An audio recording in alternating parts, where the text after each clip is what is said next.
CIMAC Radio presenta Gafas Violetas, Miradas Feministas.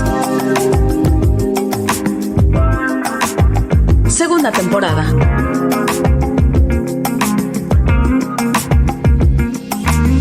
Constituyentes MX Feministas. Hola, ¿qué tal? Me da muchísimo gusto saludarlas, darles la bienvenida a este espacio de las Constituyentes MX Feministas a través de cimacradio.org, y me da muchísimo gusto saludar a Joana de la Cruz. ¿Cómo estás, Joana?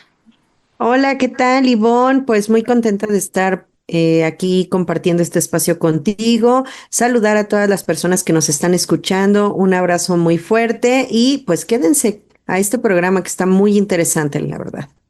Vamos a tener la oportunidad de escuchar la ponencia de nuestra querida Vanessa María Cravioto Fierro. Ella es integrante de la WI en México y tiene pues mucho que decir, de decirnos sobre su participación en la WDI y también sobre un tema muy importante que nos interesa a nosotras, que es el abolicionismo, el sujeto político de las mujeres. Así que esta va a ser una verdadera, más que entrevista, una clase la que vamos a tomar el día de hoy. Así es, toda una masterclass con nuestra queridísima Vane.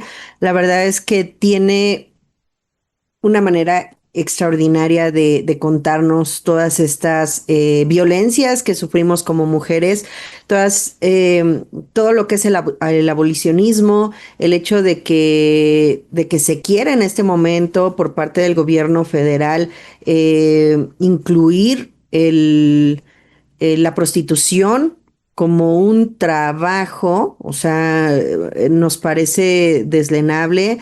Y sobre todo que se mercantilice el cuerpo de las mujeres, ¿no? Me parece que es un error fatal y nuestra querida Vane lo explica con una maestría en esta entrevista. Entonces quédense, la verdad es que está súper padre, se nos va a ir rapidísima esta hora. Las constituyentes marcamos precedentes. Fíjense que el pasado 11 de agosto se realizó el Foro Alterno Feminista, un foro que se llevó a cabo debido a la exclusión de las feministas abolicionistas. Esta exclusión fue en la 16ª Conferencia Regional sobre la Mujer de América Latina y el Caribe, ya que pues una de las condiciones para que pudieras acceder a este foro era que tenías que estar a favor de la prostitución y de todas estas leyes modificadas que se han generado con el transgenerismo y que han culminado en el borrado jurídico de las mujeres. Entonces, como feministas abolicionistas que estamos de este lado, pues en contra de la comercialización de nuestros cuerpos, como es la prostitución, los vientres de alquiler, así como este borrado jurídico de las mujeres, se realizó este foro alterno feminista para alzar la voz y pues obviamente que llevar estas propuestas que se vieron en este foro a la CEPAL, a la ONU y sobre todo al gobierno federal para que se tomen acuerdos y pues se tomen en cuenta para este sistema de cuidados que se está pretendiendo armar u organizar en nuestro país. Ivonne fue una de las que estuvieron en este foro y pues obviamente nos va a dar una perspectiva mucho más clara de cómo se llevó a cabo. Y tú también estuviste en el foro, Joana. O sea, fue una gran cantidad de mujeres que participamos, tanto de manera presencial como de manera virtual, y que de hecho todavía pueden observarlo a detalle, y de verdad se los recomiendo muchísimo porque las propuestas que están poniendo las chavas sobre la mesa son muy, muy buenas, son muy interesantes, son muy concisas y muy directas. Pueden consultar las redes de Foro Alternativo Feminista, sobre todo en la página de Facebook, donde ahí encuentras pues los detalles del foro, ¿no? Se habló de prostitución, se habló de trata de personas, obviamente, se habló de los sistemas de cuidados, se habló de sociedades de cuidados, que es la propuesta de la doctora Pilar Alberti, para que se deje de llamar como tal sistema de cuidados, sino sociedades de cuidados, y es un concepto bien interesante. Hablamos también sobre la importancia de retomar los principios básicos que vienen avalados en las convenciones de CEDAW y en la de Belém do Pará, donde se habla sobre la terminología, sexo, género y cómo se ha tergiversado esto y que lamentablemente ha caído en pues una serie de confusiones donde ya las chavas, los chavos no saben realmente qué es lo que significa y lo acomodan, pues tratando de utilizar una lógica muy absurda sin generar realmente pensamiento crítico, ¿no?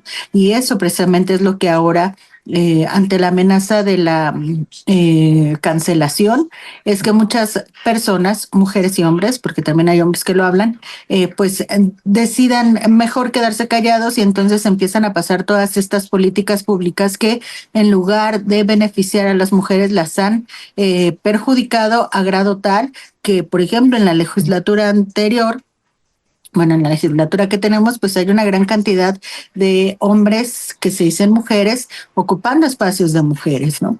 Entonces, son una serie de consecuencias que se han venido observando a partir de que se ha malentendido estos términos y les da miedo a las personas a hablar realmente del tema por pues este temor de perder el empleo, de que sean señalados como transodiantes o transfobos o todas estas terminologías que ahora se han inventado y pues generar impacto directo en la economía. Finalmente vivimos en un mundo capitalista que nos obliga a estar dentro del mismo, ¿no? Entonces, sin lugar a duda, tienen que ver el foro para poder comprender de qué estamos hablando, sobre qué estamos reflexionando y por qué esta urgencia de que la conferencia regional, la número 16, 16ª Conferencia Regional de la Mujer en América Latina y el Caribe, escuche a las feministas abolicionistas. Así es, la verdad es que me parece muy importante que existan este tipo de eventos en donde podemos pues más que nada encontrar un diálogo abierto, ¿no? Me parece que esta conferencia les faltó esta parte de apertura en donde nos quisieron censurar, nos quisieron dejar de lado, así como que es que no queríamos discutir, ¿no? Con ustedes, entonces mejor no vengan. O sea, queriéndonos pues excluir de este diálogo, ¿no? ¿Por qué? Porque saben que tenemos muy buenas ideas. Es decir, les podemos refutar cualquier idea sobre prostitución, sobre vientres de alquiler, sobre el mismo borrado jurídico de las mujeres, ¿no? Entonces, me parece que por eso nos hacen a un lado, en vez de que tengamos un diálogo para que ellos entiendan por qué es que no estamos a favor de todas estas propuestas que se están dando con este mal llamado progresismo que se está dando, que más bien nos está dando en la torre a todas las mujeres, porque sí, es a las mujeres a quien en un momento dado que ya habíamos conseguido que se nos nombrara en las leyes, que se nos vernos ahí por lo menos, que sabíamos que estábamos como pues escudadas ya dentro de las leyes y que ahora nos quieran borrar jurídicamente. A eso nos estamos refiriendo cuando hablamos de este tema, que nos quieran borrar y que ahora todos seamos personas y que a todos la violencia les llega igual y que entonces pues ahí está el problema, ¿no? Entonces, pues esperemos que realmente la CEPAL, todas estas organizaciones internacionales, pero sobre todo nuestro gobierno nos escuche, porque debemos de iniciar en casa, como se debe de ser, empezar en casa para que ellos escuchen por qué no estamos a favor, por qué esto nos perjudica a todas las mujeres y por qué seguiría siendo una violencia que se continúen desarrollando este tipo de leyes que pues nada más nos perjudican. Hacemos una breve pausa. Estamos en Gafas Violetas, Miradas Feministas. En CIMAC Radio queremos escucharte. Queremos escucharte. Queremos escucharte. Comunícate con nosotras al 5535 0847 61. 5535 0847 61. Y déjanos conocer tus opiniones sobre nuestra programación. CIMAC Radio, periodismo con perspectiva de género. Regresamos a seguir tirando al patriarcado. Constituyentes MX feministas.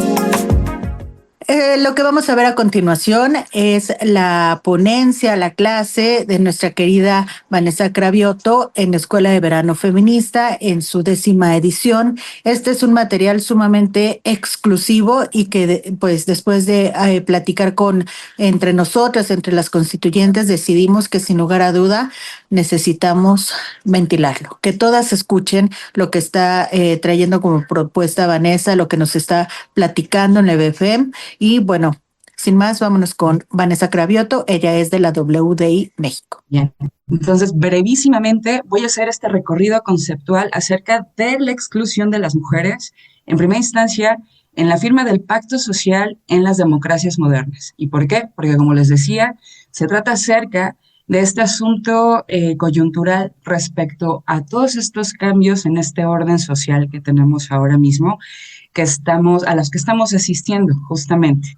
Entonces, es importantísimo que para poder entender y observar lo que está sucediendo ahora, tengamos un poco de contexto histórico respecto a cómo se ha desarrollado el feminismo, dónde están sus orígenes y cómo es que surge el sujeto político de este movimiento tan importante para nosotros. Bien, pues bueno, me voy un poquito atrás, que seguramente ustedes ya lo vieron en la primera sesión, cuando hicieron este recorrido acerca de las olas del feminismo. Yo me detengo específicamente en explicar esta cuestión acerca del contrato social fundacional del Estado y de la democracia como un régimen moderno. ¿Por qué? Bueno, pues porque el feminismo, si nos vamos a la cronología clásica europea, o viendo la anglosajona respecto a las olas del feminismo, encontramos que la primera marca acerca del desarrollo del movimiento feminista, un protofeminismo, está en el movimiento de la Ilustración. Amelia Valcárcel dice que justamente el feminismo es un hijo a veces indeseado de la Ilustración, y ciertamente aquí es donde quise iniciar, porque necesitamos entender primero qué es lo que queríamos hacer con el feminismo y desde ese entonces qué es lo que estaba sucediendo para que pudiese ser posible lo que hemos estado conceptualizando en relación a la teoría y también, pues bueno, qué ha pasado desde entonces hasta acá. Así que bien, es situarnos en que la Ilustración como ese punto de inflexión histórico sucede por esa transición que se hace de un estado estamental medieval, ¿no? Este estado feudal en el que el príncipe era el mandamás, ¿no? Del pueblo. Lo que ocurre con la Ilustración es que pretende acabar con este modelo político, y este modelo político consiste en la sujeción del pueblo al príncipe, así como de el patriarca en términos de mujeres, de parientes y de todo lo que pueda caber en el ámbito doméstico y privado. Entonces, antes de la Ilustración, el mundo se entendía en términos de que el príncipe era quien dirigía los destinos de las personas en el ámbito público, en el ámbito político, y en el doméstico y privado era el patriarca de la familia. Entonces, siguiendo sobre esta línea, la Ilustración implica una cierta transformación política que nos conduce a la modernidad, ¿no? ¿Y por qué? Porque se trata de arrebatar el poder a este patriarca medieval y entonces repartirlo entre los hermanos, ¿no? Estos hermanos que son conceptualizados a partir de este contrato social fundacional como individuos libres e iguales. Entonces aquí la pregunta cabe, esto fue un paso civilizatorio realmente en términos de los derechos de las mujeres. Bueno, pues vamos a ir viendo.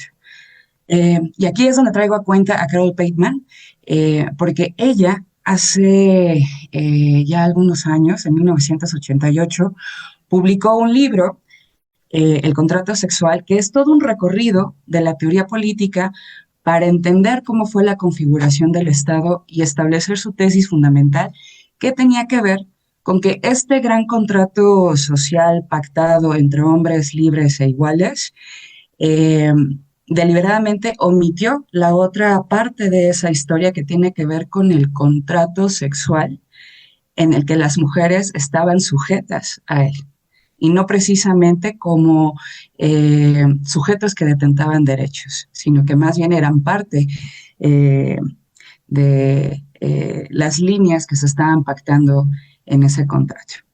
Entonces, pues bien, Carol Pateman, entre otras cosas que elabora conceptualmente en este libro, nos deja este concepto maravilloso que es el de patriarcado fraterno, porque lo que nos explica es que de la Ilustración se transita a este modelo paternal, patriarca medieval, a este patriarcado fraterno en términos del contrato social, en términos contractuales, que son los términos fundacionales del Estado moderno como lo conocemos hasta ahora. Ahora bien, en este libro, Pateman se pregunta por qué las mujeres no participamos de este contrato social que funda la democracia moderna, el régimen en el que no todos los países, pero sí su mayoría, sobre todo aquellos que son occidentales u occidentalizados, no vamos a entrar en ese debate, tienen sus respectivos gobiernos. Bien, entonces aquí quiero remitirme específicamente a una definición que hubiese ayudado a Carol Pateman en su día, aunque en realidad no lo necesitaba, a contestar esta pregunta de por qué las mujeres no estábamos incluidas, que claramente en su libro es una pregunta retórica, ¿no? Pero quise traer a cuenta de esta definición de Celia Amorós en relación a que las mujeres siempre hemos sido vistas como las idénticas. Esto quiere decir que en este carácter no tenemos ningún tipo de individualidad, somos seres pasivas, que somos un producto de la naturaleza y que por tanto no hay manera de que nosotras realmente podamos detentar algún tipo de agencia política o en lo público como para poder participar en el ámbito público, ¿no? Entonces, esta concepción que se tiene acerca de las mujeres, de este ser idénticas, esencializando características de lo femenino que además no son necesariamente características que las propias mujeres hayamos definido como tal, sino que también entraron en el contrato. Venía todo un glosario acerca de lo que se esperaba de las mujeres en este contrato social, y es allí en esta definición de Celia Amorós donde encontramos el por qué las mujeres no formábamos parte de ese contrato social y por qué tampoco éramos un sujeto político de ese contrato social, sino que estábamos sujetas a esos lineamientos. Bien, una vez hecho esta acotación, que además el libro como les decía, de esta Carol Pateman se publica en el 88, y esta frase específicamente retomada de Celia Amorós, una feminista filósofa española, es una frase de 1987. Bien, pues bueno, continuando sobre esta línea, como les decía, se deja a las mujeres fuera de este contrato social porque no se nos concibe como seres libres ni iguales en términos de ese contrato que pactan estos varones que son seres libres e iguales entre ellos, ¿no?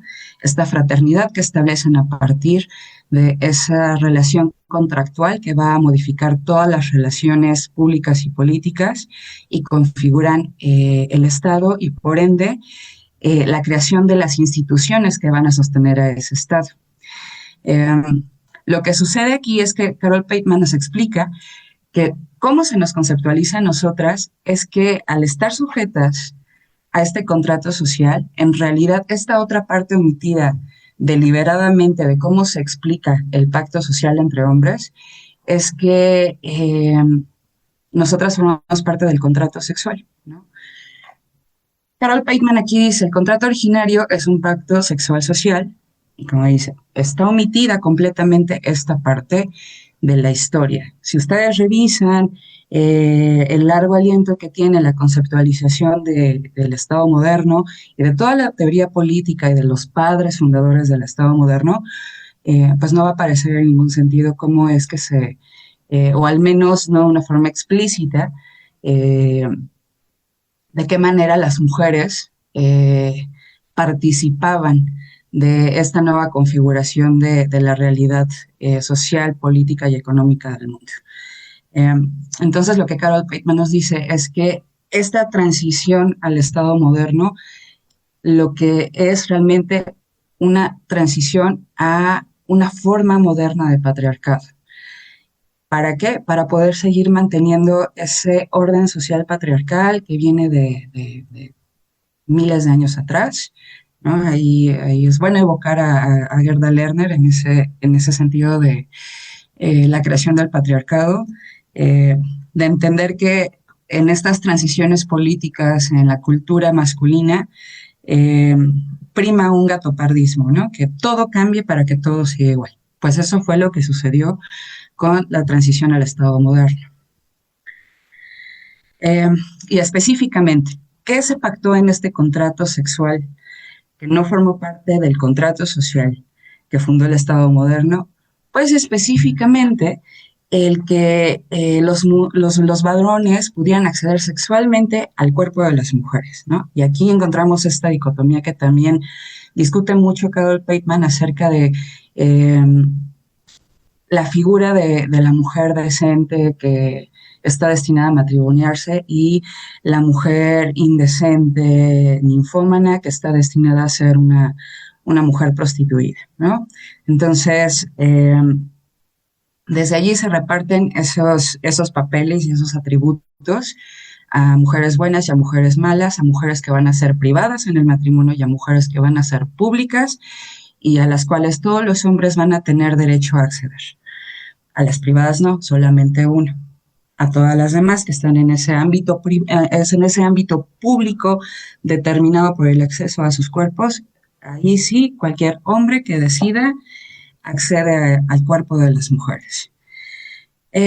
También se pacta la sujeción de las mujeres al ámbito privado, al ámbito doméstico, a desarrollar nuestras habilidades para complacer, como diría Rousseau, ¿no? A los hombres. Y esto lo que daba como resultado es que nos dejara completamente fuera del espacio público político.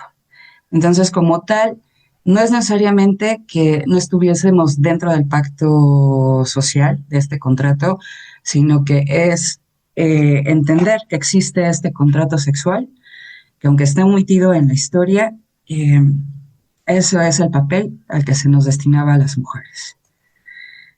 Entonces, con estas bases, nacen las reclamaciones del feminismo, y eso es justamente desde la Ilustración, ya con personajes muy ilustres que seguramente han visto, ¿no? Pero por citar, por ejemplo, a Mary Wollstonecraft o Olympe de Gouges, que fue guillotinada después de haber participado en este movimiento revolucionario de la Ilustración, paradójicamente, ¿no?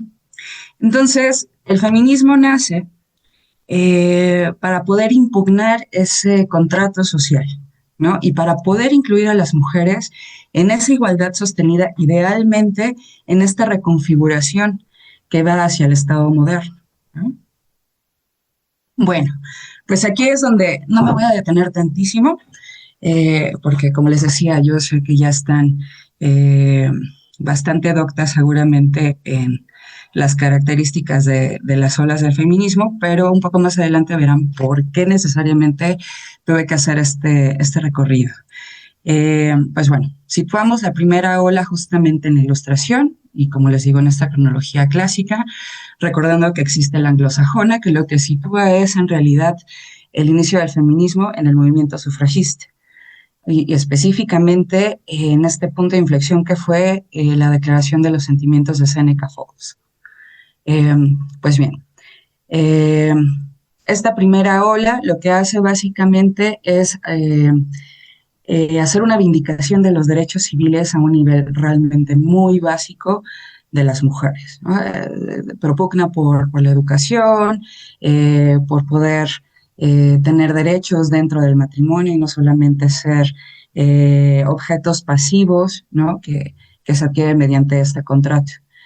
En esta segunda ola, en esa transición que se hace, que retrae la primera e impulsa esta segunda, se sitúa a mediados del siglo XIX y allí al filito de la primera del siglo XX. Y como les decía, en esta segunda ola, comienza con la declaración de Seneca Falls y específicamente con la agenda sufragista, que lo que pretende es una ampliación de los derechos civiles y también políticos de las mujeres que inicia en el periodo ilustrado. Ahora, la tercera ola, porque digo, entre una y otra ola sabemos que pasan muchas cosas y entre ello es la reacción patriarcal a cada uno de estos movimientos específicos que tiene que ver con las vindicaciones de las mujeres. Así que, pues bueno, en la segunda ola me parece que pues como por cultura general podremos inferir y además saber que cuando se retrae es justamente por las grandes guerras que ocurren en Europa durante la primera década del siglo XX. Entonces, haciendo esta acotación, decirles, la tercera ola la situamos entre las décadas de los 60 y de los 70 ya del siglo XX, ¿no? Es aquí donde emerge el feminismo radical. Y además de todas estas vindicaciones que ya traíamos con los derechos civiles, políticos, de las mujeres y esta fuerte agenda con el sufragismo, porque incluso para esas décadas en ese tiempo, por ejemplo, en México no logramos el voto femenino sino hasta 1953. Imagínense, ya fue después de la segunda mitad del siglo XX. Pues bien, lo que sucede con el feminismo radical es que reactiva esta agenda vindicativa, pero también hace un especial énfasis en el asunto de la violencia sexual y lo que denuncia es la pornografía, la prostitución y las violaciones dentro del matrimonio. Es muy importante poder contextualizar de esta manera el feminismo radical, porque claro, o sea, toda corriente de pensamiento feminista tiene su propia elaboración y producción de conocimiento, pero aquí es donde encontramos que hay un cuestionamiento de las mujeres en esa época en la que decían, bueno, si ya logramos el derecho al voto, el derecho a acceder a la formación universitaria, a ejercer una profesión, ¿qué está pasando? Que las mujeres realmente seguimos siendo sujetas pasivas de cara a la sociedad, ¿no? Entonces lo que hace el feminismo radical es ir a la raíz de las causas de la opresión o de la desigualdad estructural de las mujeres dentro de esta sociedad. ¿Por qué? Porque culturalmente aún no había estas transiciones esperables y deseables en relación a cómo se nos estaba observando y asumiendo a las mujeres en estos contextos, ¿no? Y es aquí donde se acuña esta gran frase de un ensayo de Carol Hanisch, que es lo personal es político. ¿Y por qué? Porque desde el feminismo radical se crea esta metodología de los grupos de autoconciencia feminista donde las mujeres se agrupan por primera vez a hablar acerca de lo que les sucede a ellas para darse cuenta que lo que le ocurre a una y a otra y a otra y a otra en realidad no es una experiencia individual, sino que es parte de una estructura que se reproduce para funcionar de esa manera dentro de este sistema patriarcado. Y es por eso tan poderosa esta frase. Y pues bueno, también esta configuración de nuevas metodologías para aprender entre nosotras. ¿Dónde está este punto final de la tercera ola? Y les digo, siguiendo esta cronología clásica, pues Alicia Millares, que también es una feminista filósofa española, la sitúa justamente con la conferencia de Pekín en 1995. Un poquito más adelante vamos a ver por qué la sitúa allí específicamente. Ahora bien, voy a dejar un poco a un lado las olas para adentrarme al tema de quién es el sujeto político del feminismo como proyecto emancipatorio. Pues bueno, nos parece una obviedad que sean las mujeres, ¿no? Pero las mujeres, ¿desde qué definición? ¿Desde qué concepto? Y esto es en referencia a lo que como grupo social hemos padecido, y esto quiere decir que es la exclusión y la opresión patriarcal. Ese es el sujeto político del feminismo, las mujeres que hemos padecido la exclusión y la opresión patriarcal. Uh-huh. ¿Y en qué sentido somos el referente las mujeres? Pues bien, esta definición que les comparto tan brevísima acerca de quiénes son las mujeres como sujeto político del feminismo es de un artículo que dejamos en la bibliografía de Luisa Posada Cubiza, que de hecho ella trae a cuenta a Monique Wittig para decirnos exactamente cómo estamos entendiendo el ser mujeres en tanto padecer esta opresión sistemática. Pues bien, para poder entenderlo, recurre al planteamiento de Wittig diciendo que lo que nos hace mujeres es específicamente cómo es que estamos en relación con un hombre que en su día se llamaba servidumbre, ¿no? Y que esta relación tiene implicaciones de carácter económico, personal y físico, y que finalmente es ese sumum de la sujeción, de la subordinación de las mujeres a los hombres. Esto es como una clase sexual subordinada frente a esta clase dominante. Bien, pues esas son las mujeres como sujeto político del feminismo, con condiciones específicas de discriminación, de opresión y con una causa relacional con la clase dominante. Bien, pues aquí ha habido muchísima discusión en torno al sujeto político del feminismo, y no solo por, como les digo, esta obviedad que tiene que ver con el que son las mujeres, sino cómo es que nos hacemos conscientes y autorreferenciales de que somos las sujetas políticas de este movimiento social. Pues bien, Lidia Cirilo lo que nos dice es que las mujeres, algunas mujeres, muchísimas mujeres, hemos comenzado a pensar en nosotras mismas como un sujeto político susceptible de liberación. ¿Por qué? Porque tenemos un propósito. Para poder ser sujeto político dentro de un movimiento, habrá que tener estas características por las cuales se va a trabajar para poder liberarse. Perdón si me trabo un poco aquí, pero estoy tratando de quitarme este lenguaje beligerante como una invitación de nuestra maestra Marcela Lagarde a dejar de hablar en términos de violencia. Y aunque me gusta mucho la lucha, compañeras, creo que sí es bien importante poder estar activamente conscientes de cómo elegimos nuestras palabras para poder expresarnos y escucharnos entre nosotras. Pues bien, retomando la cuestión del sujeto político del feminismo, a partir de que las mujeres tomamos conciencia de que lo que queremos es esta liberación, esta emancipación, y por tanto conjuramos un movimiento social y empezamos a crear una teoría política para tener conceptos que nos permitan definir la realidad, es allí en esa tradición histórica del feminismo que se convierte en ese proyecto emancipatorio de las mujeres y de todas las mujeres, ¿no? Más allá de tal cual diferencia que tiene que ver con la cuestión de clase, la cuestión racial, la cuestión contextual en términos de cultura, de procedencia étnica, todo lo que se les pueda ocurrir que es definitorio de las condiciones de las mujeres, todas esas mujeres entramos en el feminismo.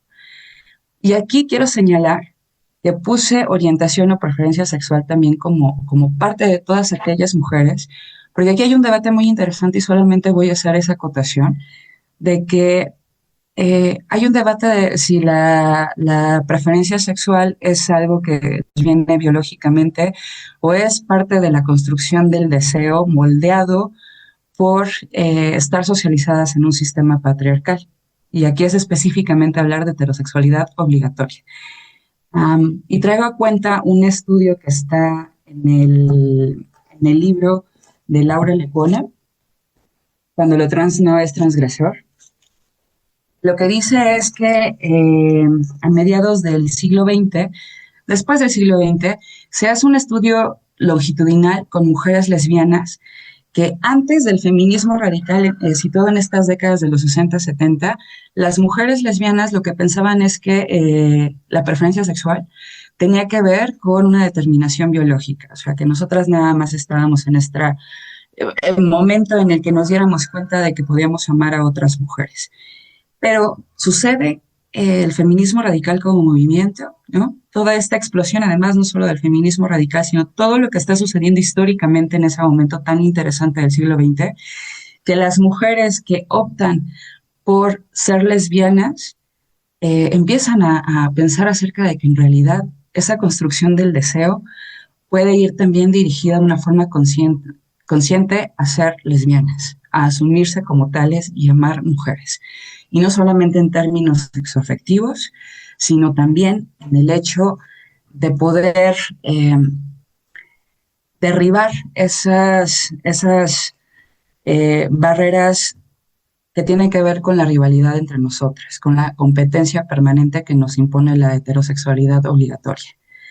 Pues bien, cierro con esta acotación. Porque para mí era muy importante porque, pues bueno, no está allí nada más orientación, preferencia como a modo.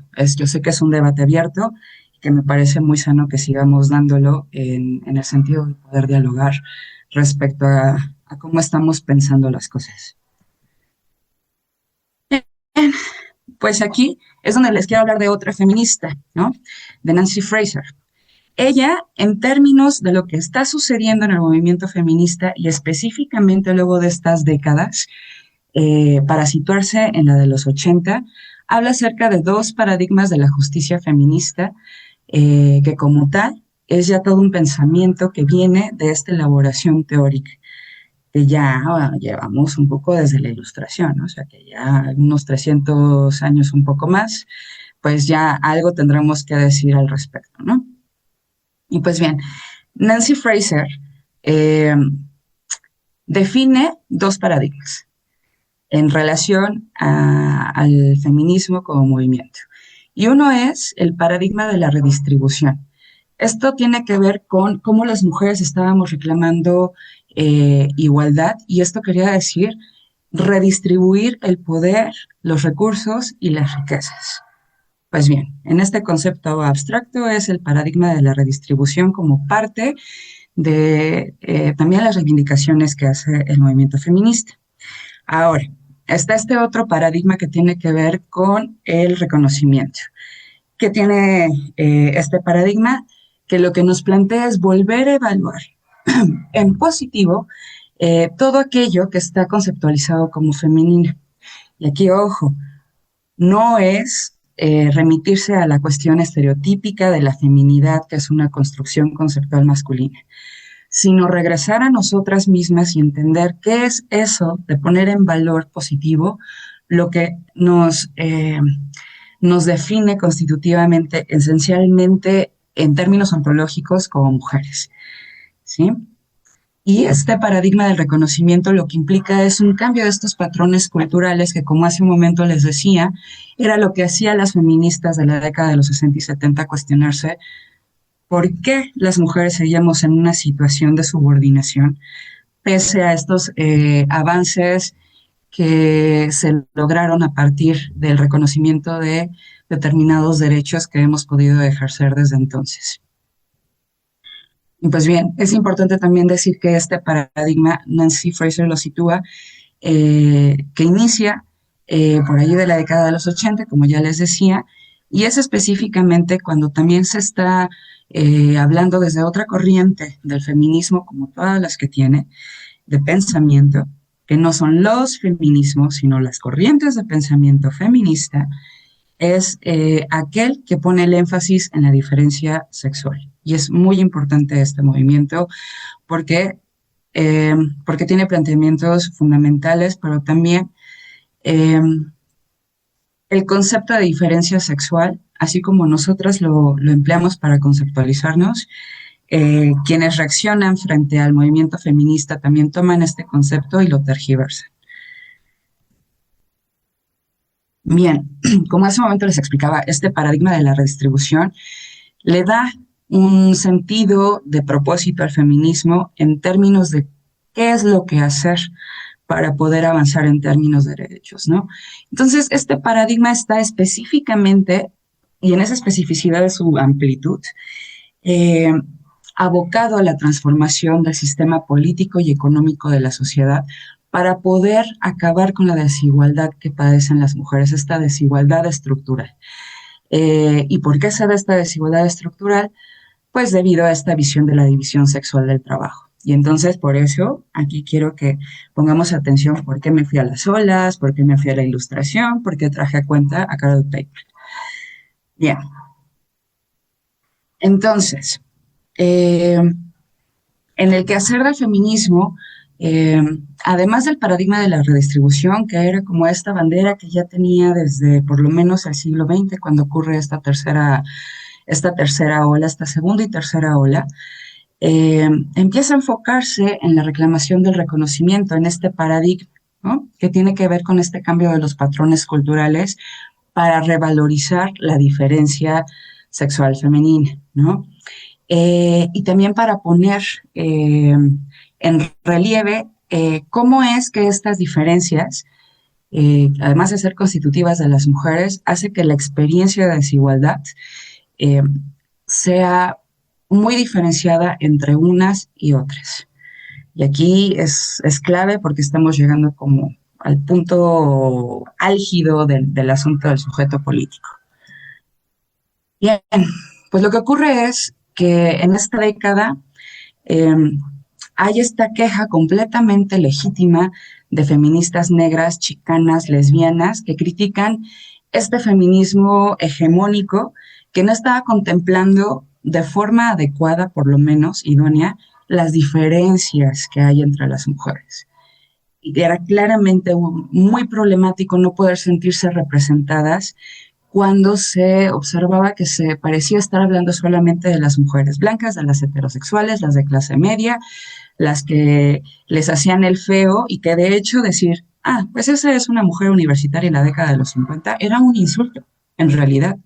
No sé si lo sabían, a mí me sorprendió mucho que como imaginarme el insulto de esa mujer universitaria, ¿no? Como, es lo peor del mundo porque dejó el espacio doméstico. Pues bien, entonces en esas complejidades es que surgen estos cuestionamientos muy, muy fuertes de estas compañeras, mujeres, que necesitan poner sobre la mesa qué es lo que sucede y cómo viven ellas esta experiencia de desigualdad. Y entonces sucede que el feminismo reconoce la diversidad de todas estas mujeres por clase, por raza, por orientación, por edad, por todo lo que podamos imaginarnos a partir de la década de los 80.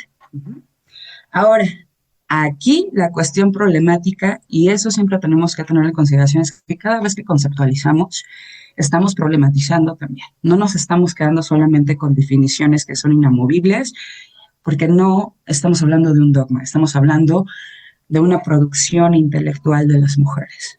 Y eso siempre va a ser una creación permanente. Esa es la única permanencia que tiene, que siempre va a estar moviéndose, transformándose, con la finalidad de que las mejores ideas sean las que prevalezcan. Pues bien, en esa problemática, al plantearnos esta integración de reconocimiento en términos de diversidad, Fraser lo que nos dice es que el feminismo queda atrapado en una órbita de la política de la identidad. Y no es solamente en el feminismo, o sea, cada ola y todos los procesos sociales, pues claramente son producto de su contexto histórico. Y recordemos la década de los 80, ¿qué es lo que está sucediendo? Pues Reagan, Thatcher, Reino Unido, toda esta convulsión del mundo, de esta gran lucha que hay entre capitalistas, socialistas, ¿no? Esta gran guerra fría, cuyo símbolo de quién gana y de quién pierde es cuando cae el muro de Berlín en el 89. Pues bueno, en ese contexto es que también en otros movimientos sociales está pasando esto, de empezar a pensar en términos de política identitaria. Uh-huh.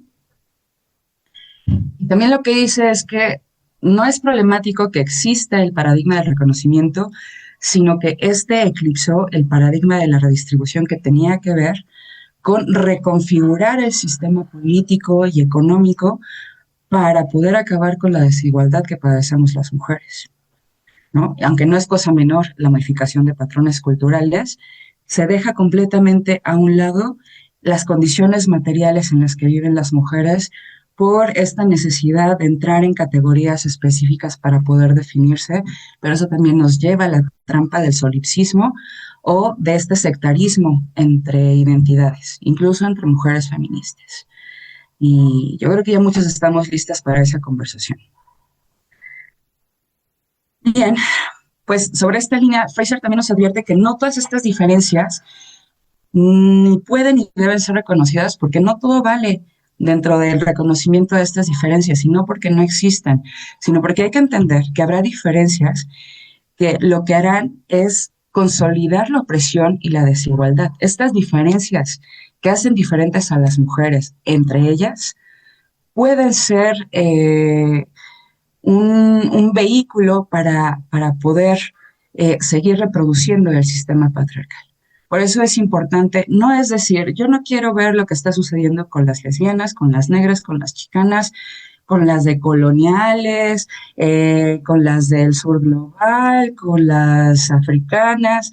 No, se trata de saber qué es lo que está pasando con cada una de estas mujeres y sus características y qué sí de lo que nos están planteando sí es susceptible de ser reconocido legítimamente y de ser un problema a abordar dentro del feminismo. No necesariamente el feminismo islámico, que lo que pretende es hacer una reinterpretación del Corán. Nada más lo dejo allí. Hacemos una breve pausa. Estamos en Gafas Violetas, Miradas Feministas. En CIMAC Radio queremos escucharte. Queremos escucharte. Queremos escucharte. Comunícate con nosotras al 5535 0847 61. 5535 0847 61. Y déjanos conocer tus opiniones sobre nuestra programación. CIMAC Radio, periodismo con perspectiva de género. Regresamos a seguir tirando al patriarcado. Constituyentes MX Feministas. Muchas gracias por habernos acompañado en un episodio más de Gafas Violetas, Miradas Feministas, el programa de las Constituyentes MX Feministas. Espero que lo hayan disfrutado, que hayan disfrutado esta ponencia de nuestra querida Vanessa Carabiotto, una feminista, abolicionista, que es bien aguerrida, chicas. Entonces, vayan, hay que buscarla en sus redes y hay que seguir toda este trabajo que realizan también en la WDI, que es súper importante para que no nos sigan pues dando en la torre con todos nuestros derechos, ¿no? Uno de los discursos en donde la presidenta Claudia Sheinbaum dice que los derechos de las mujeres van para adelante, pues no. ¿Cómo le decimos que no? Que nos están dando pues por todos lados, que nos están avasallando con todas estas nuevas leyes que quieren incluir y que quieren borrarnos nuevamente de todas las leyes, ¿no? Entonces, hay que seguir luchando, hay que seguir en la lucha, porque ya saben que si nos dormimos un momento, nos quitan todos nuestros derechos y todo lo que ya habíamos conseguido. Ivonne, nos vamos. Ay, qué palabras tan atinadas, Joana, sin lugar a duda, no podemos olvidarlas. Muchísimas gracias por haber estado en esta ocasión aquí con las constituyentes y recuerden, nos escuchamos la próxima semana. Gracias por habernos acompañado. Gafas violetas, miradas feministas. Segunda temporada. Constituyentes MX Feministas.